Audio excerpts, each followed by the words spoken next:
বরিশালের গৌরনদী উপজেলায় লিজা আক্তার, বয়স 18, এক কলেজ ছাত্রী গলায় ফাঁস দিয়ে আত্মহত্যা করেছেন। বুধবার সন্ধ্যায় উপজেলার বার্থি ইউনিয়নের বেজগাতি গ্রামে এ ঘটনাটি ঘটে। লিজা ওই গ্রামের ফল ব্যবসায়ী আব্দুল হক সর্দারের মেয়ে এবং বার্থি ডিগ্রি কলেজের এইচএসসির 2য় বর্ষের ছাত্রী ছিলেন। লিজার বাবা বলেন, বৃহস্পতিবার 14 জুলাই লিজার বিয়ে। এজন্য আত্মীয় স্বজন থেকে শুরু করে গ্রামবাসীকে দাওয়াত দেওয়া হয়েছে। এমনকি বিয়ের খাবারের বাজারও সম্পন্ন করা হয়েছে। বিয়ের বাজার ও অনুষ্ঠান আয়োজন নিয়ে পরিবারের সবাই ব্যস্ত ছিল। এরই মধ্যে সন্ধ্যায় ঘরে আরার সঙ্গে লিজাকে ঝুলতে দেখেন স্বজনরা।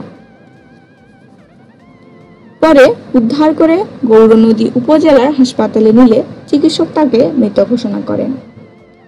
খবর পেয়ে পুলিশ লাশ থানায় নিয়ে যায়। স্থানীয়রা জানিয়েছেন, লিজার বর পছন্দ হয়নি। এ নিয়ে পরিবারের সঙ্গে বেশ কয়েকবার বাকবিতণ্ডা হয়েছে। তাদের ধারণা, এই ঘটনাকে কেন্দ্র করে লিজা আত্মহত্যার পথ বেছে নেন। তবে এ অভিযোগ অস্বীকার করে লিজার বাবা। বলেন, বিয়েতে রাজি হওয়ার পরই পাকা কথা হয় ছেলেপক্ষের সঙ্গে।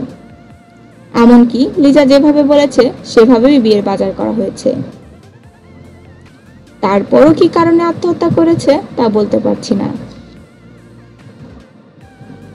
গৌরনদী থানার এসআই মোহাম্মদ শাহজাহান বলেন, খবর পেয়ে গৌরনদী উপজেলা হাসপাতালের জরুরি বিভাগ থেকে লিজা আক্তারের লাশ উদ্ধার করে থানায় নিয়ে আসি।